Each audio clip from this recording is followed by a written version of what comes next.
pledge. I pledge allegiance to the flag of the United States of America and to the republic for which it stands, one nation, under God, indivisible, with liberty and justice for all. Good evening. Today is Tuesday, March 12th. We will begin this evening with our public hearing, and I'll take a motion to open that in regards to Ordinance 24-05. So moved. Motion's been made by Kevin. Second. Seconded by Mark. All those in favor signify by saying aye. Aye. Those opposed?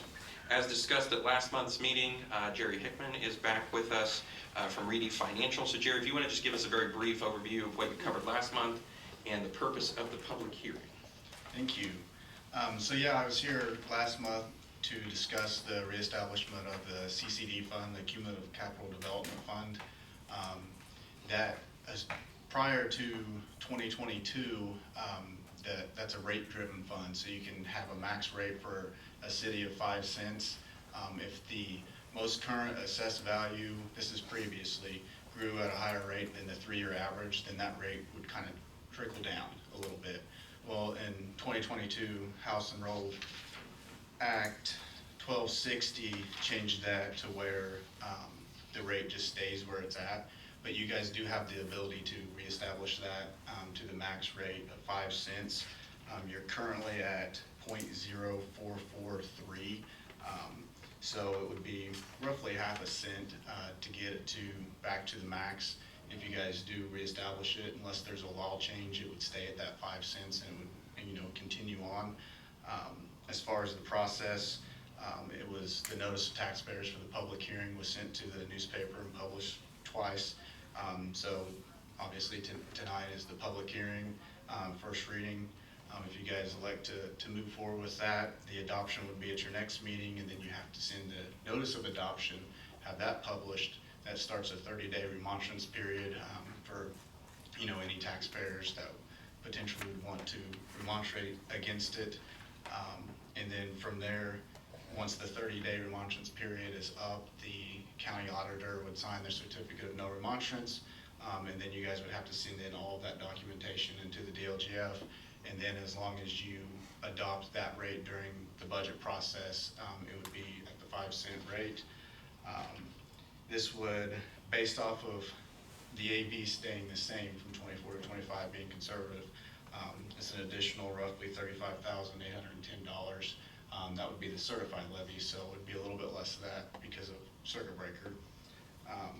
And then I quickly discussed last time as well taxpayer impact because of the way tax rates work and the tax caps.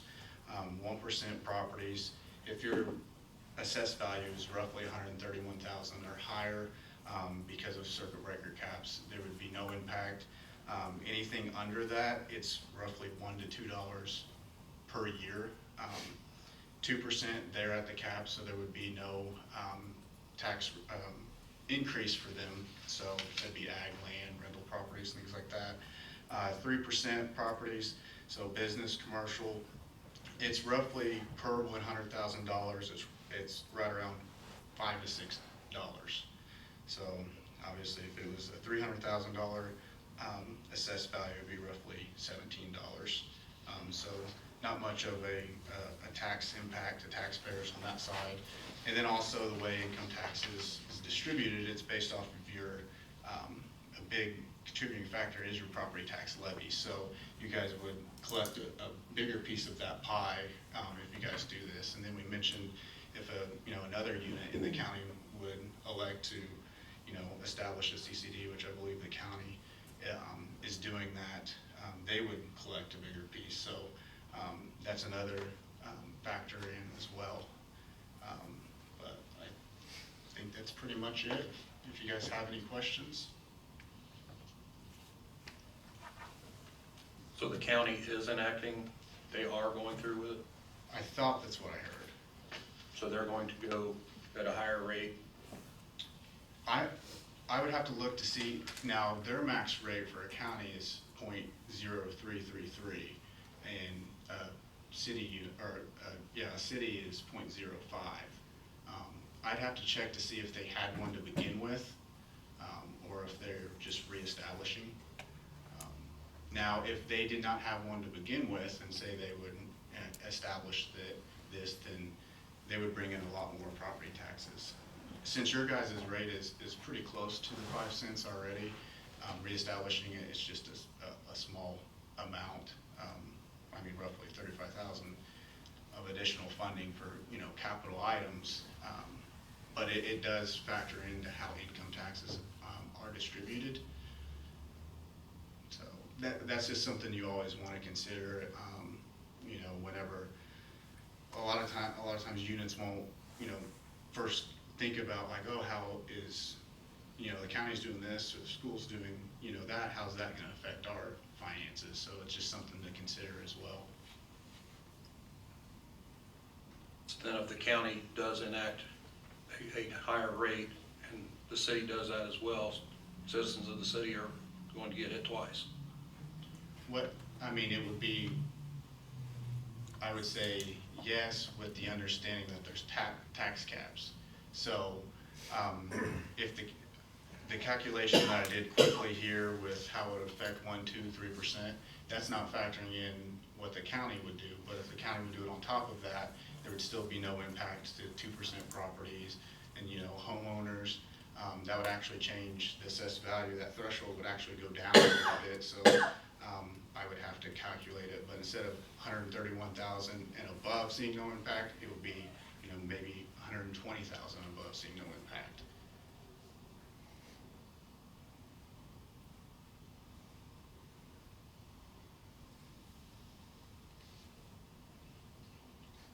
I clarified this last month, but just once again, you talked about this is not related to income tax. It's not an income tax, but it does affect our distribution of Correct. income tax. Yeah, the income tax rate is separate. It's not changing. It's that collection of money that gets distributed to all the different units. It's how that's allocated to all the different units. The income tax rate isn't changing.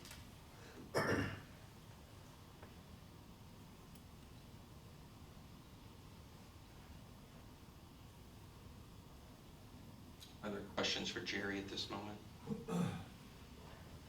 Okay, thank you. Is there anyone here to speak on this topic on 2024-05?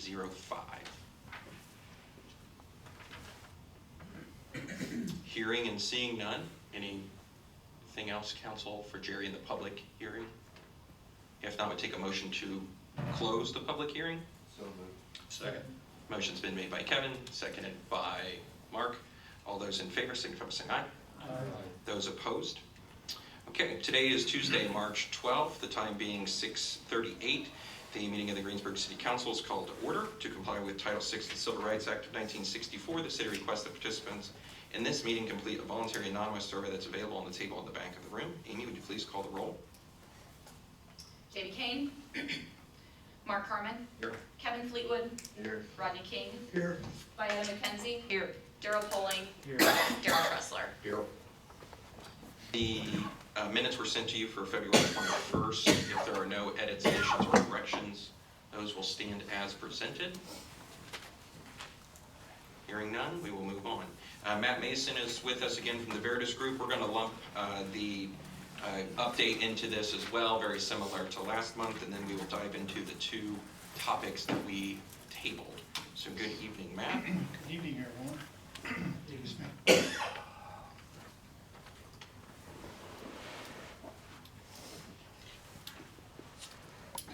So I know it's just been 3 weeks since last went through the update, but there has been some good progress out there at the site. As far as site work goes, continuing to do the curb work, starting to get the base down for the curb there on Barrow Shell. The existing Barrow Shell portion has been, the asphalt's been removed, getting ready to rework that road to increase it for the heavier use with the fire trucks. And then the Barrow Shell extension down to street department is continuing. At the fire station, you can't see it from this photo, but they have started and have poured some of the concrete aprons in the back of the fire station, as well as some of the concrete approaches. The fiber cement board will be following the curtain wall systems, which have been installed here recently. You can see in the photo the curtain wall system at the apparatus bay was installed, There's another one on the other side at a stairwell that is currently being installed. There's also window frames on the inside of the building that have been installed, and looking to get started on painting this month, as well as the rooftop unit being set. Hard lid and acoustical ceilings are also going in currently within the corridors and in the rooms inside. Right now, the generator still is showing a delivery the 1st of July. So again, we have talked with the contractor to prepare a temporary unit should it be needed with the procurement of the existing generator or permanent generator.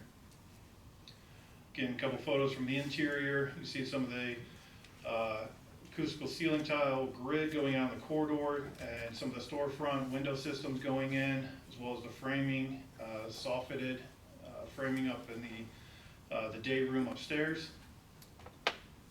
Street department, the overhead doors have got the window inserts installed in them, and they're now nearing completion of painting the interior drywall in rooms, as well as the ceiling grid is also being installed in there as well, along with the overhead bay heaters in the maintenance bay, and the metal stairs and railing have also been installed at the mezzanine level. Casework has showed up, and that's starting to be installed as well.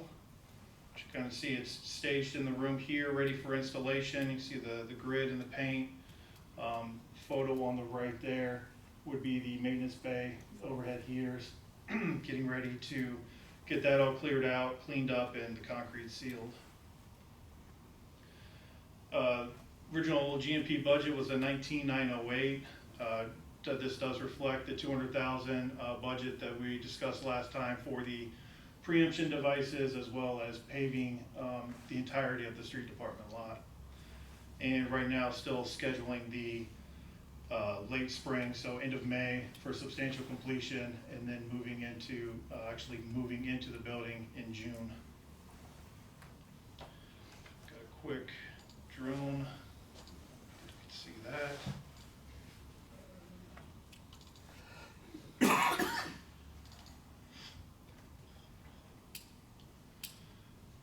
The foreground there, the Table. did it again.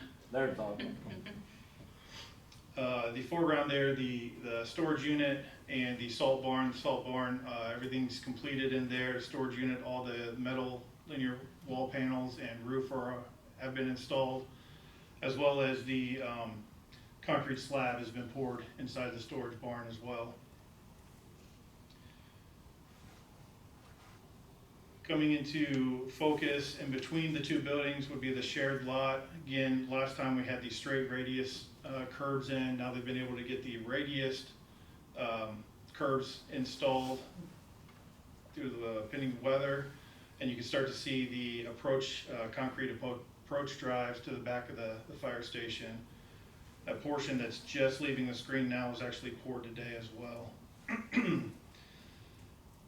And then can't see it, we just passed that view, but it would be the west side of the building is where the stairwell system, or the stairwell has the curtain wall system. They installed a couple pieces of the framing today. I would expect them to complete that framing tomorrow and get that all glazed in on that stairwell. And you can see the curtain wall system there in the center of the building has been installed, and it's all glazed at this point. Right in the center of the screen, you can see the bare shell has been torn up, all the asphalt removed. Currently, they're installing the aggregate where the curbs would be installed. And you can start to see the shape of bare shell as it makes its way back to the street department. Any questions on the update?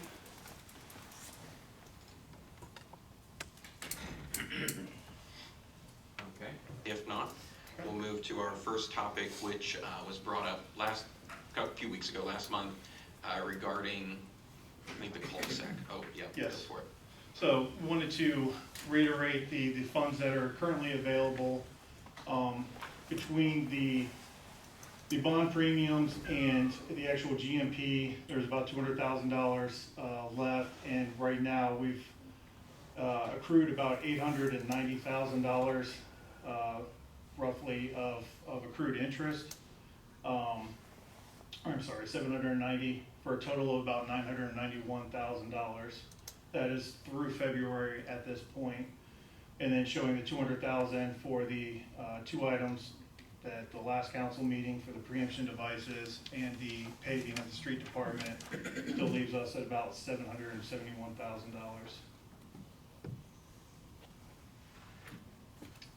So the first item that we discussed last time was the bare shell extension. I believe last time we didn't mention as much of the fire training that this opens up for the unit. Right now, the extension, again, would push us past and closer to the pond and create an area where an apparatus would be able to pull off. There's a draft basin that's installed just off of would be installed just off of that apron. This draft basin allows the fire to do a pump test on their trucks and hose tests, as well as we can look at hosting classes, given the proximity to the fire station. So at this point, I would welcome Chief Stormer up if he wanted to provide any more details on those.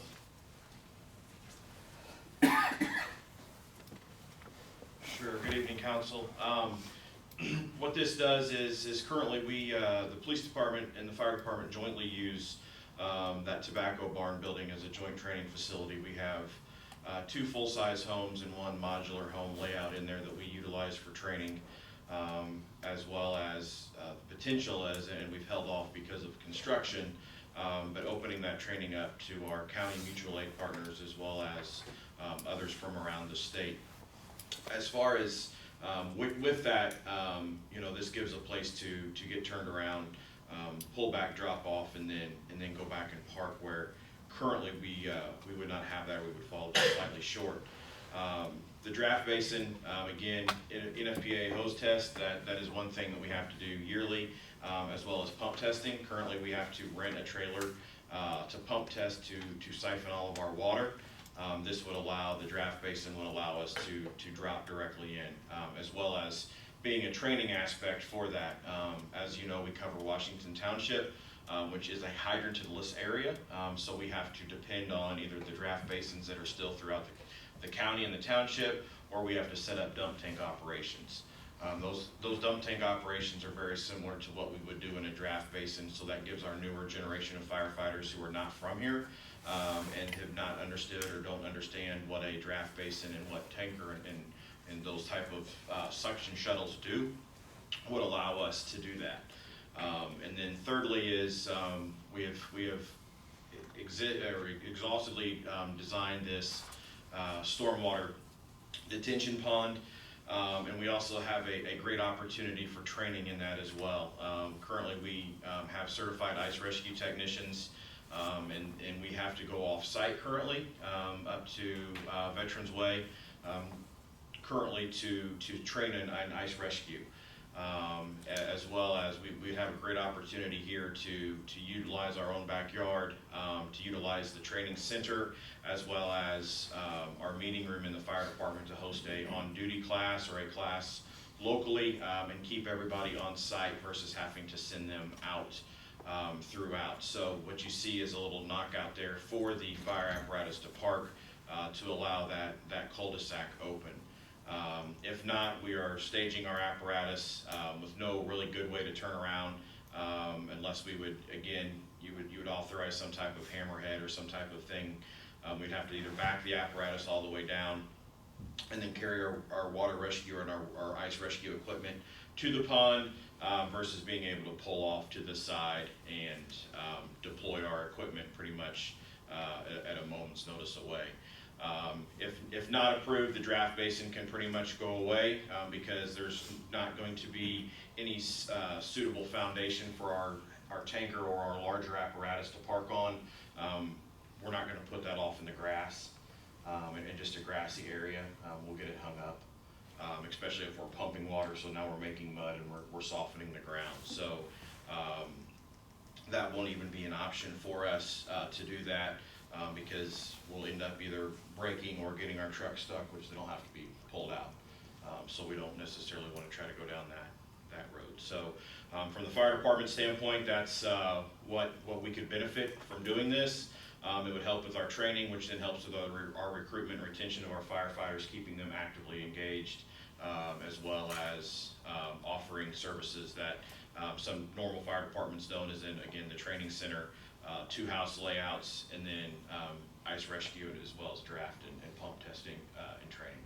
Yeah, and I will add that the detention basin was sized for the stormwater on the site, and it just so happened that the size, allotted and met specs for the training, and potentially do dive training. Others can come in and do dive training at that site. So this would extend it and basically be able to provide direct access to that detention basin. Next item is as far as the safety goes.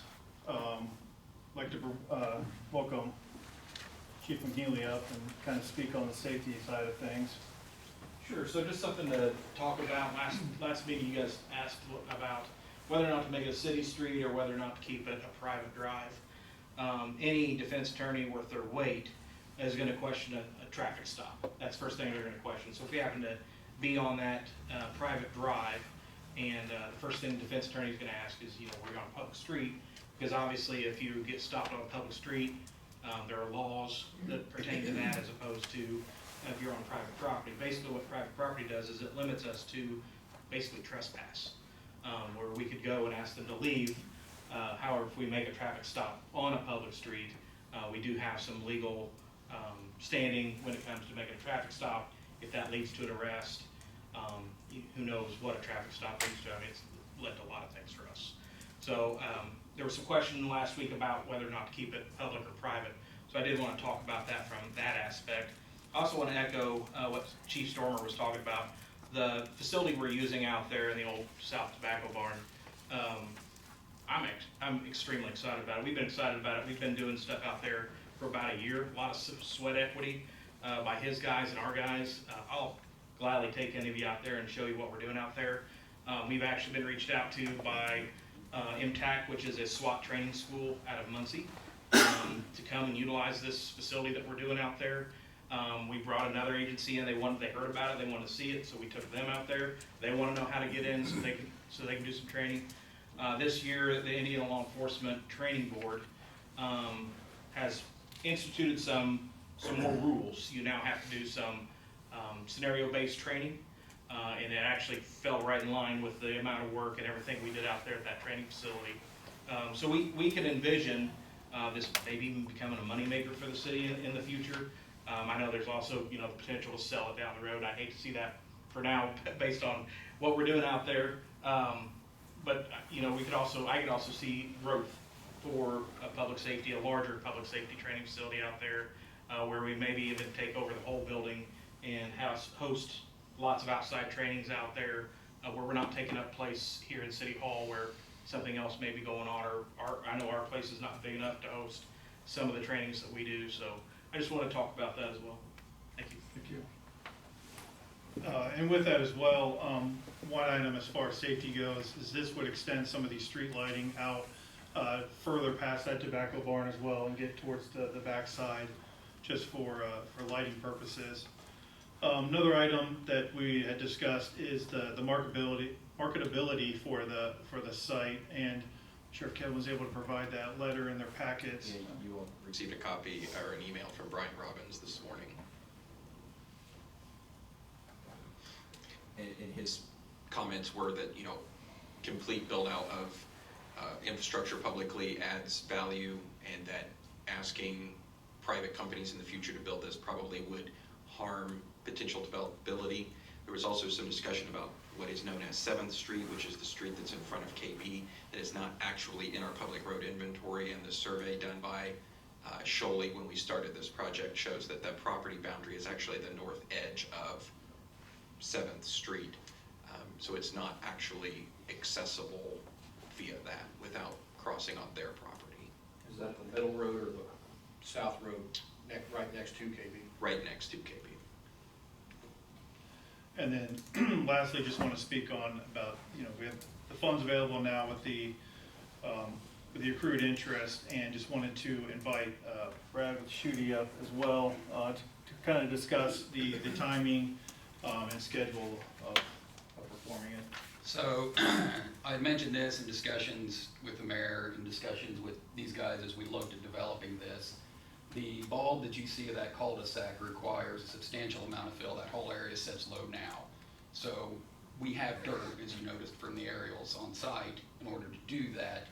And as far as timing and availability, to do it now is gonna save you about $75,000 as opposed if we were to come back and try to do this later. Because all the dirt from the project is to leave per my contract. So if it's gone, then it's all gonna come back. And you would also have to look at infrastructure, remobilization for us to come back in with all the equipment later, or for a developer per se to do that in the future. So that's your general cost savings there. To go along with what everybody else discussed. Thank you. Any questions on the bear shell piece? So we've always known that there was gonna be a retention pond, and that it was gonna be of use to the fire department. Why wasn't this put in the beginning? So I can answer some of that. When we started the project, we had our $20 million cap that we were targeting with our rates. And the time of bid was sort of in the hyperinflationary market. And we were concerned about where our GMP and our contracts would come in.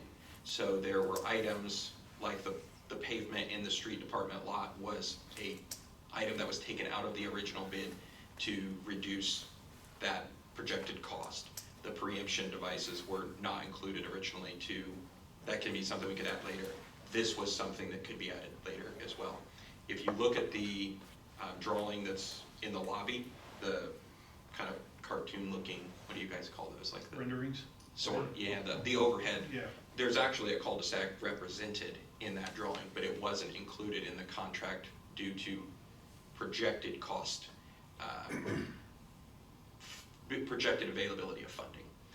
As Matt mentioned, these funds are coming from interest gained on the dollars that we've had. So we didn't have this money pre-bidding, pre-construction, whereas we do now. These, and I mentioned this, these dollars do have to be spent within 12 months of certificate of occupancy. We can't hold on to them forever, and they must be used on this project in some capacity. So we have 900 and some, right? We have 700 and some 771 after this. after the two that were approved last month.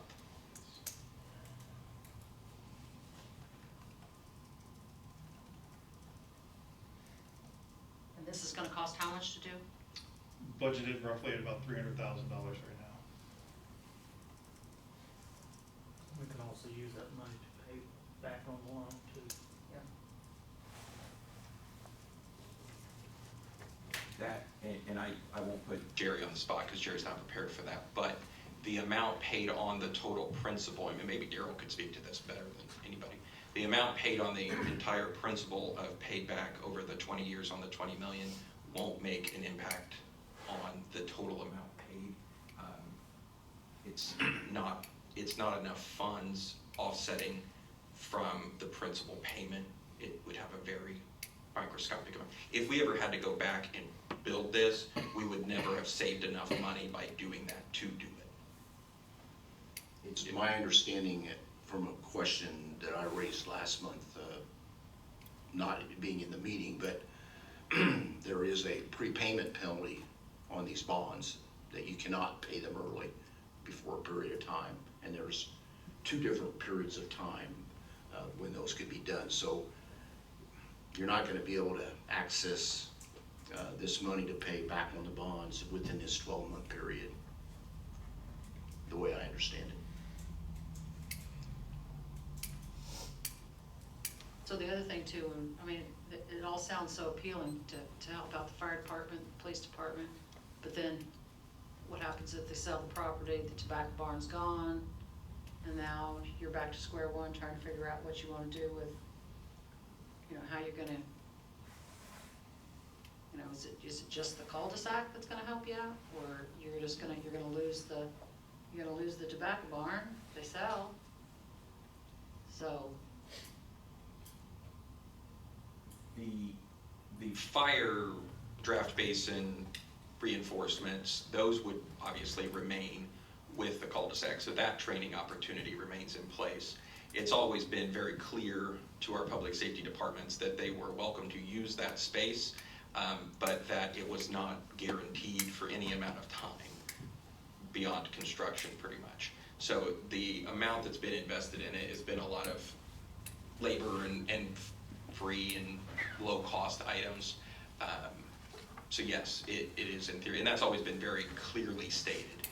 But the ability to turn around the pump testing, the hose testing, the ice rescue, ISP expressed interest in the dive team, Indiana State Police. So those benefits would remain outside of whether the building's there or not. Yeah, just to clarify, the $300,000 budget, that includes that's earthwork, that's the paving, that's the curb, the stormwater extensions, as well as additional lighting to that area as well.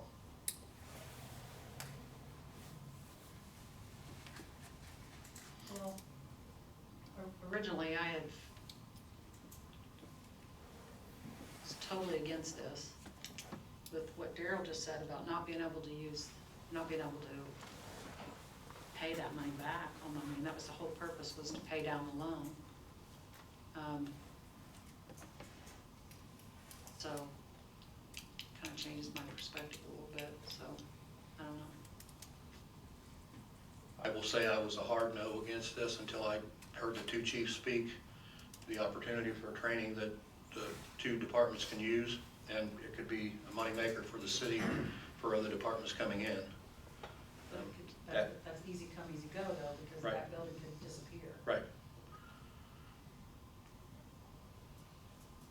I assume the entire campus is collateral for the bonds, including because I know there was some like 10 acres and an extra acreage and. The south 10 acres was never used as collateral. The council approved $250,000 cash, and the redevelopment commission provided $250,000 cash. That way it could be sold without restriction when the time came. That was where I was headed with the question. If that would sell, it would be, the bonds would want their payment, because if that's a moot point. So It would, yeah, we'd it was. run into a prepayment penalty again if we sold that, but would not be the case here. Gotcha. We don't foresee this making a public street out of that. We don't foresee that being a safety issue. Let Chief I don't see it, but I'll let Chief McNeely. No, I don't think it'd be any more of a safety issue than any other public street in the city that we deal with. We have several cul-de-sacs, dead-end streets that we deal with. Actually, cul-de-sacs are easier for officers to get in and out of as opposed to a dead end. When we look at the positives that both the chiefs have put out, with a budget of $300,000, if we decided we didn't want to spend that right now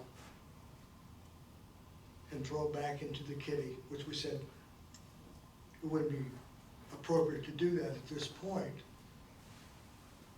we're throwing away good money. Because what we're getting for $300,000, if we decide not to do it, what's it gonna cost 3 years from now, 4 years from now, and then if we don't have the money? And I'm not saying spend it because it's quote free. I'm saying we spend it because it makes us a better city, it makes us a better police department, it makes us a better fire department. It makes us open to the state of Indiana for other departments to come in and train. That goodwill can't be bought.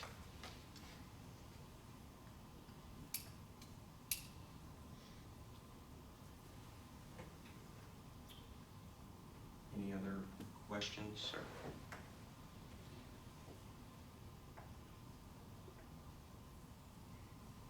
Are we we prepared to vote on this? Yes. Okay, I would entertain a motion to approve the amendment to the GMP in the amount of $300,000 as it relates to the Baruchel cul-de-sac. So moved. Motion's been made, I'll second. seconded by Daryl. Any other questions? All those in favor signify by saying aye. Aye. Those opposed? Okay, thank you. And then the last one that was discussed last month was the solar panel at the street department. And I'm going to step aside for the solar energy expert, Rick with Venergy, or Verigy, excuse me, is here. Thank you. Good evening, everybody. Probably recognize me from being here when it's summer.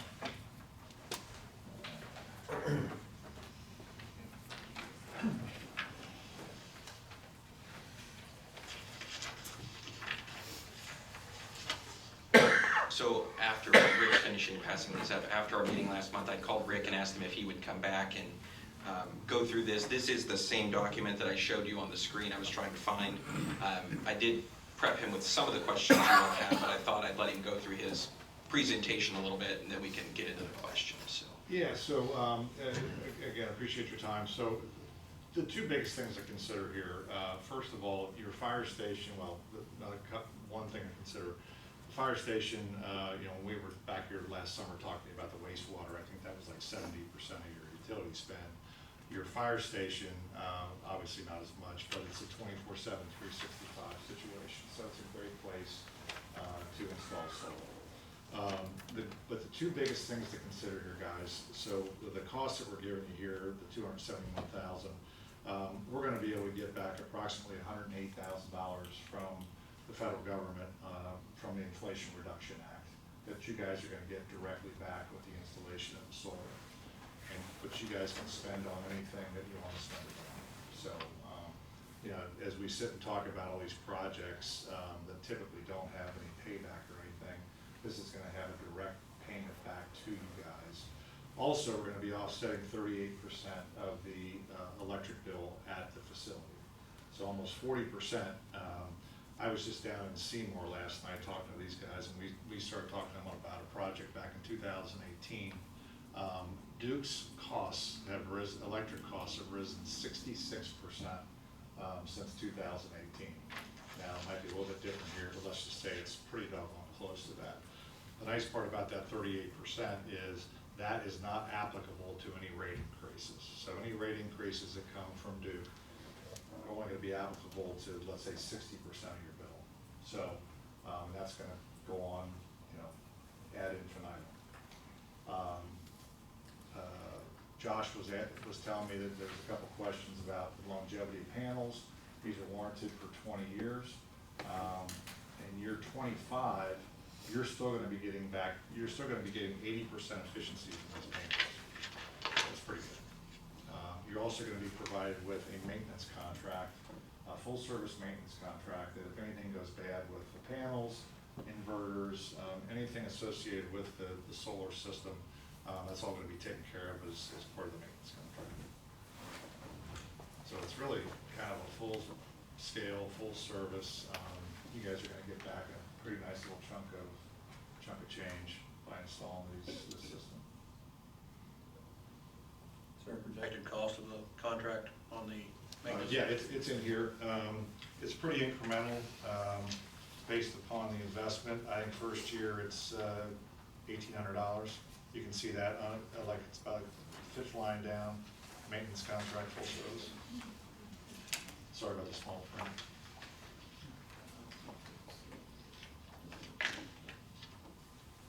And that covers everything. So if the panel goes out, if the inverter goes out, it's all covered. So the older the solar panels, the more it costs us in a service contract. Yeah, I think you're gonna find it any, honestly, mechanical equipment, but anything HVAC, solar, that's typically gonna be the case. What is the construction material in most of your solar panels? Basically, it's sand, glass, silica, and there's some, metal framing, but it's nothing caustic or. No cadmium or, what was the other one? Cadmium and lead, there's none of that in any of it? And what will happen basically is a lot of companies now are coming out with recycling on these panels, like if you remember fluorescent light bulbs, you never were able to get rid of those, and now you can grind them, and actually it's applicable to put them into landfill or whatever. So the solar recycling is becoming a pretty popular thing now because solar is becoming pretty popular. I notice here the material hopefully will be sourced with domestic content in mind. That's the intent. That additional 10% of federal incentives, is that in the 108? Yeah, so the 30% is a given. The 10% is an extra adder for domestic content. And we hope to be able to, we've sourced both panels and racking and everything else to be able to get domestic content. So we feel pretty confident we're gonna be close to that 108. It might not be exactly that, but yes. Rick, you keep sliding away from the microphone. Oh, I'm sorry. Yeah. You just keep getting further. Sorry. So part of this is a energy savings guarantee from your company. Yes. And so your company guarantees us over the next 20 years, we'll say 434,000 over buying it off the grid. There's a production guarantee, correct. And we have to, that's audited by the state of Indiana every year. So I get your bills every year. If I say I'm gonna save you $1 and I only save you 90 cents, I have to write you a check, so, yes. So the project's 275, we get 109,000 back. Right. That comes next year, if I recall correctly, calendar year. You get it back after it's energized, the calendar year, correct. And so then with your guarantee to save us this much, now we still have to buy electric from the grid because we're not doing a full system. Yes. We're gonna have about $160,000 outlaid, but your guarantee back to us is 434. So we can, in theory, by not buying electric from Duke, we can 4 times our money over 20 years. Correct. Okay. Yep. And if we don't meet that, then you send us a check. I do that every year, so Right. whatever production guarantee I've told you I'm gonna do it each year, I have to make that whole each year. Yeah. Yes. I know there was a question last month as well, but just for reiteration, these do mount on the roof of our building. Correct. The roof was designed to support the weight of, but it does not puncture holes. Correct. Because it has like a clip system, is that? Is this standing seam? Yeah. Yes. Standing seam, it's clipped, correct. Roof penetration. Yep. That was something we also talked to Runabout Construction, the contractor, about when we were building. Yep. Best guy.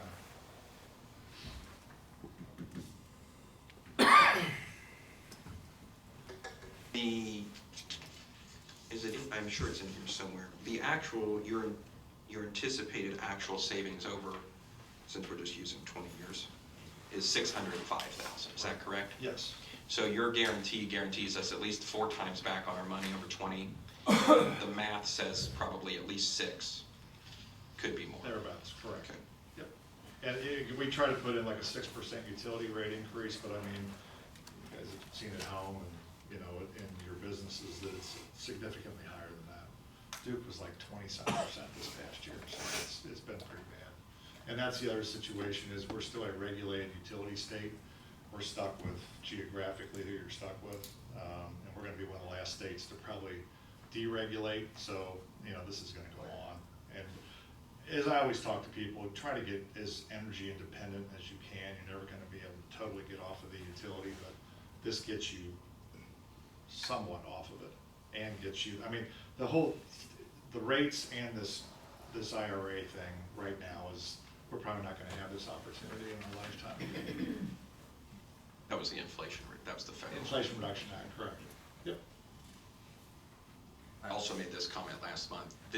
We intended, or sometime in the future, that there is a conduit that runs to the fire station to run the power from these panels over underground, so the infrastructure's in place should we choose to use it. And then there was a question last month about this only representing production of energy for the fire station? Correct. Why, when I had asked you about street, you had made the The comment? anticipated usage at the street department versus the investment was just not gonna be worth it. I mean, you're not gonna have the HVAC, the lighting that you have at the fire station over there. So it's just, we just didn't feel it was worth the investment. And then another point, there's no batteries in this system, so it's, No. okay. Batteries just are still a little bit expensive, so. It's just as it's produced, it's consumed. Correct.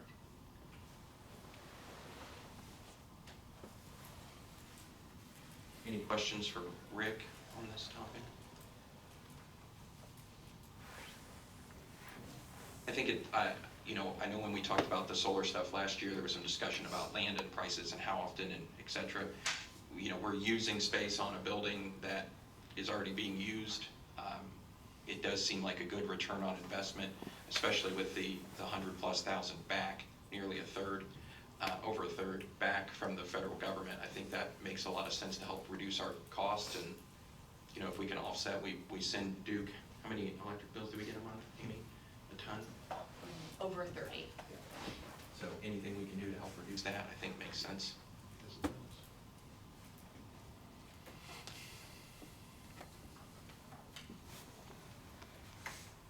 And this would just be an addendum to. Yeah, it's the same process as we just went through with the cul-de-sac. It would go through the contract and, GMP amendment. yeah. Is there appetite to vote on this?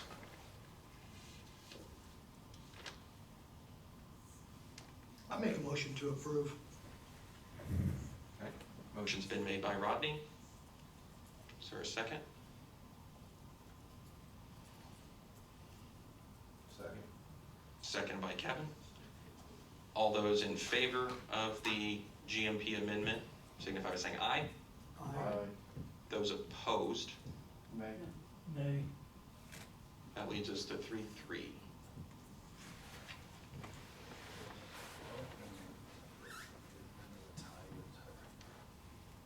Okay. Any further discussion? If not, I would vote in the affirmative to approve the project. Okay, so we will make those two amendments to the GMP.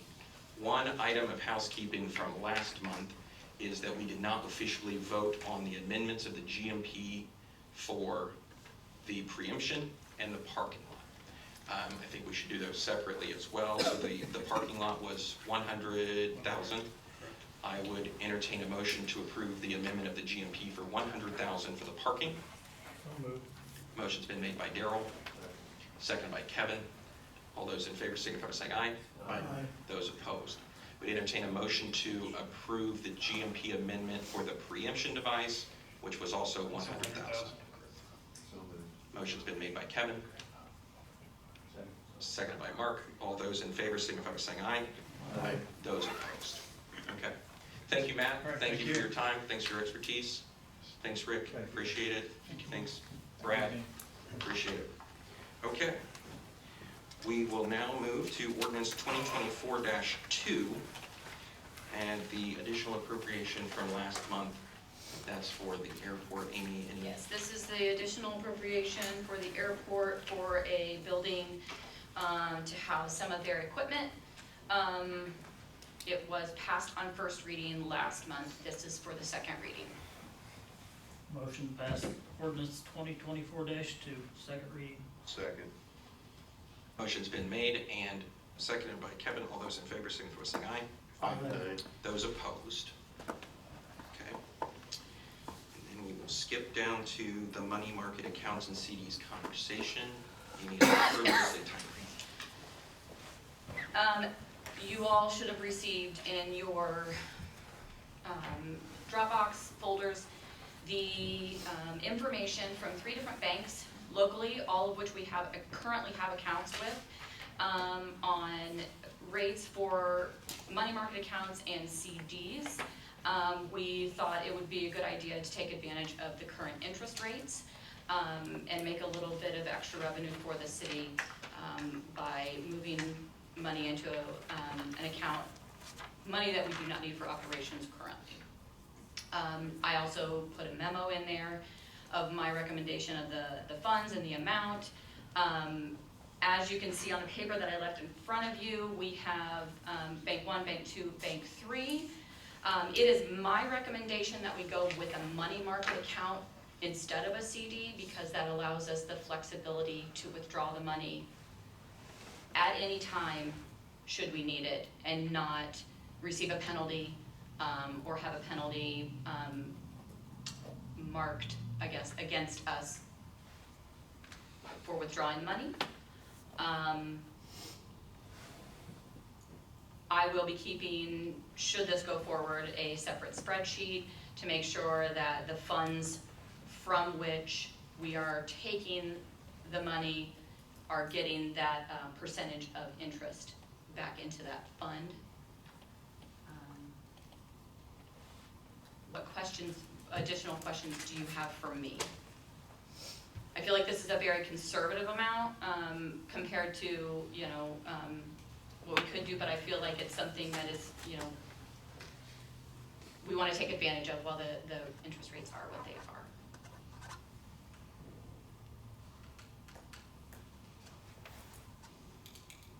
We have two banks that are giving us